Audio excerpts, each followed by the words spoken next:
It is a little chilly out here, Tucker. You know, it still kind of feels like the holidays, but they are winding down. And there are some tips for all those things like your tree, things maybe they don't look so green right now, but it can help you go green by using them in other ways. Derek Thomas with Thomas Landscapes is here right now with more. Hello, sir. How are you? I am good and chilly out here. It's a little cold. It is a bit chilly. Happy New Year. Happy New Year to you. I've got some gloves for you. I'm putting you to work today. Put me to work as usual. Well, you've got an herb garden, and we're talking about your gardening skills. I know. I can do this. But what we're talking about today is going green, and things like your poinsettias that don't look so nice. They're looking a little ratty.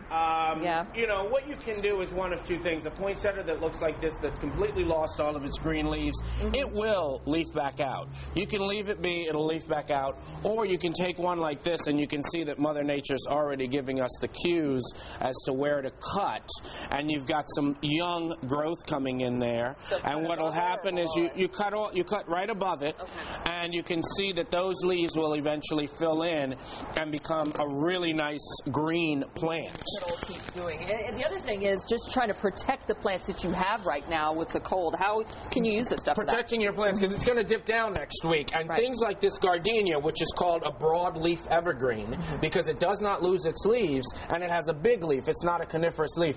What you can do is you can repurpose your Christmas tree greens.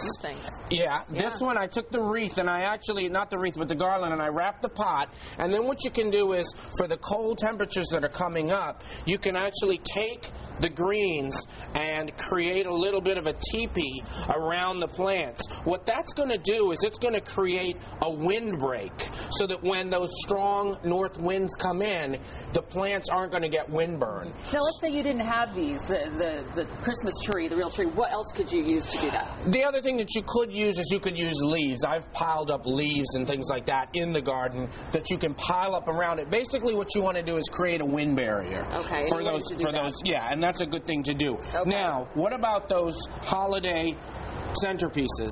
It's time to take those apart, because most of them that were created, you know, what you can do is you can repurpose that as compost. Also, the stump from your tree, when you cut all the boughs off to use in your landscape, save this, let it weather, and next season you can use it for firewood.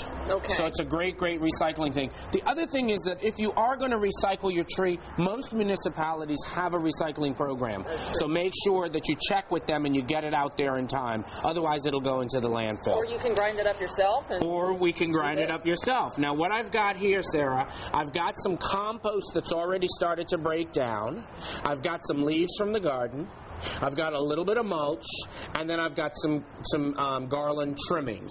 What we're going to do is, this is from the tree. We've completely cut that up into about 1 inch segments, and then also with the garlands, you can take that and you can just cut that up, like I say, in about a 1 inch segment or so is what you want to do. And now with compost, what you need is, you need greens and you need carbon. Where's the carbon is actually in the mulch, it's in the leaves, it's in the leaf mold. The greens are going to be your Christmas tree. Now mix that all together for us, Sarah. Now you get your hands dirty, Sarah, while I sit here and tell you what to do. And now what's going to happen is compost actually cooks. What happens is there's a breakdown. It'll get warm. You may even see it smoking, and that's okay, because what you want to do, not smoking like a smoker, but smoking like a compost pile.